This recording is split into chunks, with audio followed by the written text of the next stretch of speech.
Hello friends. आज हम UPPCL executive assistant, जिसे कि पहले ऑफिस असिस्टेंट कहा जाता था, उसका पेपर जो कि 17/10/2018 को हुआ था, उसका हिंदी का पार्ट 2 करेंगे। इससे पहले मैं हिंदी का पार्ट 1 करा चुका हूँ, उसका वीडियो आपको डिस्क्रिप्शन में मिल जाएगा। और इसके अलावा इंग्लिश, कंप्यूटर, रीजनिंग, जीके, उन सब के वीडियोस बन चुके हैं। सारे वीडियोस के लिंक आपको डिस्क्रिप्शन में मिल जाएंगे। और ये वीडियो इस वाले क्वेश्चन पेपर का आखिरी वीडियो है। इसके बाद हम एआरओ के कुछ वीडियोस बनाने के बाद सब्जेक्ट स्पेसिफिक चीज़ें कवर करेंगे। फॉर एग्जांपल, आप लोगों ने बहुत सारे लोगों ने इंग्लिश का वीडियो लाने को मुझे कहा था, एंड कुछ रीजनिंग के भी वीडियो पाए थे। तो उसके बाद मैं उस चीज़ पे लगूंगा। तो चलिए आज इस वीडियो के साथ इस प्रश्न पत्र को अंत करते हैं। तो पिछली बार हम क्वेश्चन नंबर 25 तक कर चुके थे। अब हम चलना है 26 पे, जो कि कह रहा है कि प्रेरणार्थक क्रिया कौन सी है। प्रेरणार्थक क्रिया दिलवाना, सिखवाना, मतलब जिसमें ये वाना वाला वर्ड लगता है वो प्रेरणार्थक क्रिया होती है। तो इसीलिए हमारा ऑप्शन नंबर थर्ड सही हो जाएगा। तो क्वेश्चन नंबर 27 में अघोष वर्ण के बारे में पूछ रहा है। तो अघोष वर्ण वो होते हैं जिसमें कि जिनके उच्चारण में कंपन नहीं होती है, उन्हें हम अघोष वर्ण कहते हैं। जैसे कि जो आपका हर जो पहले और दूसरा जो वर्ण होते हैं वर्णमाला में, वो सारे के सारे अघोष होते हैं। फॉर एग्जाम्पल, जैसे क और ख हो गया, ये दोनों अघोष होंगे। उसके बाद च और छ, उसके बाद ट ठ, उसके बाद त थ, और उसके बाद प फ। ये सारे के सारे अघोष हैं, मतलब इन्हें बोलने में कंपन नहीं होता।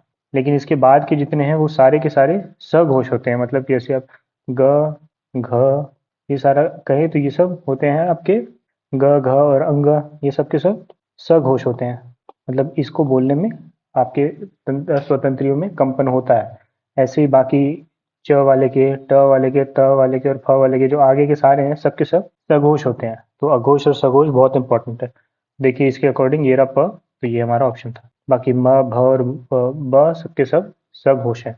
क्वेश्चन नंबर 28 कह रहा है निम्न इनमें से कौन सा अर्थालंकार नहीं है। तो अर्थालंकार देखिए, भ्रांतिमान भी होता है, उत्प्रेक्षा भी होता है, संदेह भी होता है, श्लेष नहीं होता है। और इससे पहले मैं अपने पिछले वाले वीडियो में आपको सारे अलंकार बता चुका हूँ। अलंकार जरूर से पढ़ के जाइएगा। अलंकार, रस, छंद और वर्णमाला, ये इनसे बहुत प्रश्न आते हैं। तो श्लेष आपका अर्थालंकार नहीं, शब्दालंकार है। अगले प्रश्न की तरफ चलते हैं। क्वेश्चन नंबर 29 कह रहा है पत्नी का पर्यायवाची क्या है। तो पत्नी का भार्या होता है। तो ये सारे इंपॉर्टेंट पर्यायवाची भी पढ़ लीजिएगा, बहुत ही इंपॉर्टेंट है। क्वेश्चन नंबर 30 कह रहा है निम्न में से अशुद्ध शब्द कौन सा है। तो पुष्टि सही है, प्राप्ति भी सही है, आध्यात्मिक भी सही है। लेकिन ये आनुषंगिक का अनुषंगिक ना होके ये होता है आनुषांगिक। इसका मतलब होता है एंसिलरी, या आप हेल्पिंग भी कह सकते हैं। हेल्पिंग वर्ब जैसा होता है, तो हेल्पिंग का फॉर्म में आता है ये। Question number 31। अब देखिए ये लोकोक्तियाँ, मुहावरे भी आपको पढ़ने हैं इसमें। वैसे ज़्यादा क्वेश्चन नहीं आते हैं इससे, लेकिन फिर भी 3-4 क्वेश्चन जरूर आएंगे। का वर्षा जब कृषि सुखानी, इसका मतलब है अवसर निकल जाने पर सहायता व्यर्थ है। अगला आ गया जगण होता है। देखिए ये आ गया छंद का प्रश्न। गण, यण सब कुछ आपको जरूर से पढ़ लेना चाहिए।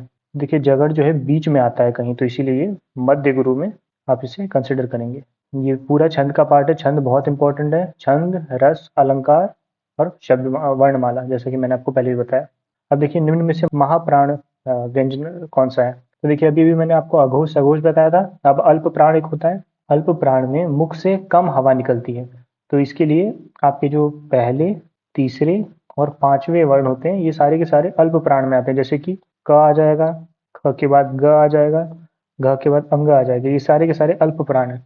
इसी तरह च, ज और ञ। इसी तरह आगे आ जाएगा आपका ट, ड और अण। और इसके बाद आ जाएगा, यहाँ डॉट नहीं होगा, इसके बाद आ जाएगा त, थ के बाद द और उसके बाद न, और लास्ट वाले प, प के बाद ब, उसके बाद म। तो ये सारे के सारे आपके अल्प प्राण हैं। इसके अलावा जो इसमें नहीं है वो महाप्राण होंगे। तो देख सकते हैं आप, न है हमारा, तो ये महाप्राण नहीं होगा, अल्प प्राण होगा। तो बच गया आपका ये सिर्फ द, ये आता है महाप्राण होता है। महाप्राण माने जिसे बोलने में मुंह से ज्यादा हवा निकले। नेक्स्ट है 34th, प्रतिनिधि में उपसर्ग पूछा है। तो ये प्रति, यही है आपका उपसर्ग। 35th कह रहा है इनमें से तद्भव कौन सा है। तो देखिए मत्स्य संस्कृत जैसा शब्द लग रहा है, भ्रमर भी संस्कृत जैसा शब्द लग रहा है, मार्ग भी संस्कृत जैसा शब्द लग रहा है, जबकि माखन ये एक हिंदी भाषा का शब्द लग रहा है। तो इसीलिए इसे हम तद्भव समझेंगे। तद्भव, तत्सम जो है वो थोड़ा संस्कृत जैसे शब्द होते हैं, तो उससे हम समझ जाते हैं। 36 क्वेश्चन, छंद में किसकी गणना गुरु के अंतर्गत नहीं होती। देखिए फिर से छंद का आ गया प्रश्न। तो अनुनासिक जो होते हैं, जो चंद्र बिंदु होते हैं, उन्हें हम लघु में कंसिडर करते हैं। विसर्ग जो होता है, विसर्ग माने कि जो दो डॉट होते हैं, ये भी गुरु माने ये दो मात्रा होती हैं और इसे एक मात्रा कहते हैं। और अनुस्वार जो होता है, वो जो ऊपर डॉट होती है, उसे भी हम दो मात्रा कंसिडर करते हैं। और दीर्घ स्वर में भी दो मात्राएं होती है। बट ये जो अनुनासिक होता है चंद्र बिंदु, उसे हम सिर्फ एक मात्रा में काउंट करते हैं। तो ये पूछ रहा था छंद में। 37 क्वेश्चन कह रहा है, बाहरी दिखावा अधिक, गुण कम। तो देखिए ये भी एक लोकोक्ति है। इसका मतलब होता है ऊंची दुकान फीका पकवान। लोकोक्तियां भी पढ़नी आपको जरूरी है इसका मतलब। 38 क्वेश्चन, इनमें से आश्चर्य का चिन्ह पूछ रहा है। तो देखिए इसे हम साइन ऑफ एक्सक्लेमेशन या विस्मय आदि बोधक शब्द, मतलब वो साइन कहते हैं। आश्चर्य बताता है ये। फिर एक और लोकोक्ति है, मुहावरा आ गया, नाक में नकेल डालना, मतलब कि वश में कर लेना। देखिए मुहावरे लोकोक्ति भी पढ़नी है आपको, कई सारे क्वेश्चन है उसके भी। क्वेश्चन नंबर 40 कह रहा है, तुरंग और तरंग शब्द युग्म का सही अर्थ पूछ रहा है। तो तुरंग मतलब तो होता है घोड़ा, और तरंग मतलब होती है लहर। तो इसीलिए हमारा ऑप्शन नंबर 1 करेक्ट है।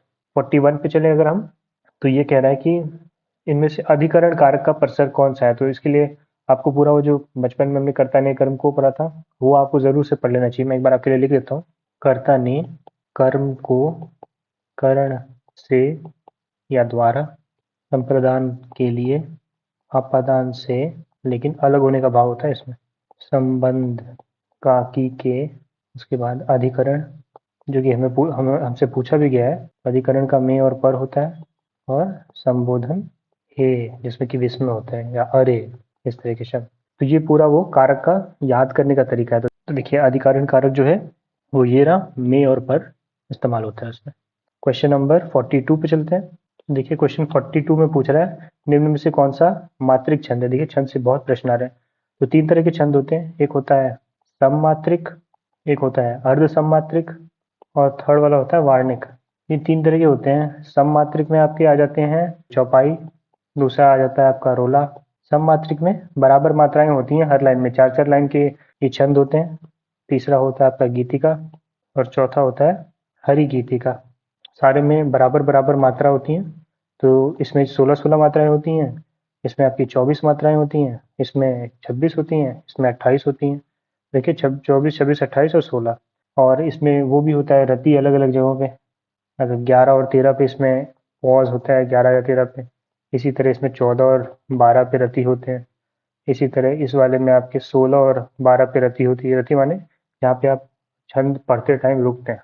ऐसे ही अर्ध सम्मात्रिक हैं, उसमें आपके आ जाते हैं, अगर बताऊं तो इसमें आता है आपका दोहा, और दूसरा हो जाएगा आपका सोरठा, जो कि दोहे का उल्टा होता है। तीसरा होता है बरवे, और चौथा होता है उल्लाला। दोहे में आपके जो पहला और तीसरा जो आपका लाइन होता है, उसमें आपके 13-13, पहले और तीसरे लाइन पे टोटल 13 मात्राएं होती है, और दूसरे और चौथे लाइन पे आपके 11 मात्राएं होती है। ऐसे ही सोरठे में अगर आप जाएं, तो पहले और तीसरे में 11 मात्रा होती हैं, और दूसरे और चौथे में 13 होती हैं। बरवे में अगर आप जाएं, तो इसमें पहले और तीसरे पे 12 मात्राएं होती हैं, और दूसरे और चौथे पे 7 मात्राएं होती हैं। और अगर आप उल्लाला में जाएं, तो पहले और तीसरे में 15 मात्राएं होती हैं, और दूसरे और चौथे में 12 मात्राएं होती हैं। तो ये कुछ याद करने के तरीके हैं। विषम मात्रिक में कुंडली छप्पे करके दो आते हैं। इसके अलावा और भी बहुत सारे होते हैं, लेकिन दो वो इम्पोर्टेंट हैं। तो आप छंद को बहुत अच्छे से कर लीजिएगा। मैंने छंद, रस, अलंकार और वर्णमाला के इम्पोर्टेंट वीडियोस एक यूट्यूब चैनल से इस वीडियो के लिंक के डिस्क्रिप्शन में डाल रखे हैं, आप वहां से भी उन्हें देख सकते हैं। तो चलिए नेक्स्ट प्रश्न पे चलते हैं। अगला प्रश्न है, हाथों हाथ में कौन सा समास है। तो देखिए हाथों हाथ ये अव्ययी भाव समास बताता है हमें। अव्ययी भाव समास, तो अव्ययी भाव में होता क्या है, पूर्व पद जो होता है वो प्रधान होता है, और दूसरा तरीका क्या है, उत्तर पद जो होता है, उत्तर पद होता है आपका क्रिया विशेषण। या अगर आपका जो प्रधान पद होता है, जैसे कि हम प्रथम पद भी कहते हैं, वो उपसर्ग हो या अव्यय हो, तो भी वो अव्ययी भाव हो जाएगा। और लास्ट जो होता है, ये संज्ञा या अव्यय बार बार आए, इनकी पुनरावृत्ति हो। जैसे आप इसमें देखें, हाथों हाथ, 2 बार हाथ रिपीट किया गया है, तो इसीलिए अव्यय भाव समास हो गया। इसी तरह ये अव्यय भाव समास को पहचानने के लिए जैसे प्रति आ जाता है आगे में, यथा आ जाता है, या आ जा सकता है, इस तरह के कुछ वर्ड्स हैं जो अगर आगे आ रहे हैं, और भी वर्ड्स होते हैं, वो वर्ड आ रहे हैं, तो उन्हें भी आप देख लीजिएगा। तो इसीलिए आपको समास और ये समास और संधि ये सारे चैप्टर भी इम्पोर्टेंट है, पढ़ के ही जाने हैं आप। नेक्स्ट, कौन सा शब्द देशज है? देशज विदेशज शब्द भी आपको पढ़ लेना चाहिए। ठठेरा इसका आंसर है। पीता, रिक्शा और पपीता ये दूसरे लैंग्वेज से उठाए हुए शब्द है। अब अगला पूछ रहा है, उपमेय और उपमान में पाए जाने वाले समान गुण को कहते हैं धर्म। तो देखिए ये उपमा अलंकार में होता है, अलंकार का प्रश्न है ये। जैसे कि अगर मैं आपको बताऊं तो मुख चंद्र सा सुंदर, सुंदर। अब इसमें देखिए ये आपका उपमेय हो जाएगा और चंद्र जो है वो उपमान हो जाएगा। सा जो है वो वाचक शब्द हो जाएगा, ये वाचक शब्द है। और सुंदर जो है वो हो जाएगा समान धर्म, जो दोनों के मुख को और चंद्र को एक जैसा बता रहा है, उसी को हम समान धर्म या धर्म कहते हैं। ये उपमा अलंकार है। उपमा अलंकार को हम इंग्लिश में कहते हैं सिमिली। क्वेश्चन नंबर 49, अनुनासिक वर्ण कौन सा होता है? तो देखिए अनुनासिक ये जो आपका ये होता है, य, अण, न, ये सारे के सारे आपके अनुनासिक वर्ण है। 47, निरुपाय का संधि पूछ रहा है। तो ये रू जब आता है मतलब कि ये वाले लगा हुआ है विसर्ग, तभी आपका रू बनता है। तो इसलिए नि धन उपाय निरुपाय का संधि विच्छेद है। संधि में आपको स्वर संधि तो बहुत इजी होता है, उसमें तो बहुत कम क्वेश्चन आते हैं। व्यंजन और विसर्ग संधि पे ज्यादा ध्यान देना चाहिए, उसी से ज्यादा क्वेश्चन आते हैं। 48, स्त्रीलिंग शब्द पूछ रहा है। तो शक्ति एक स्त्रीलिंग शब्द है, बाकी संदेश, श्रम और उपकरण इस प्रश्न में सारे के सारे पुल्लिंग शब्द है।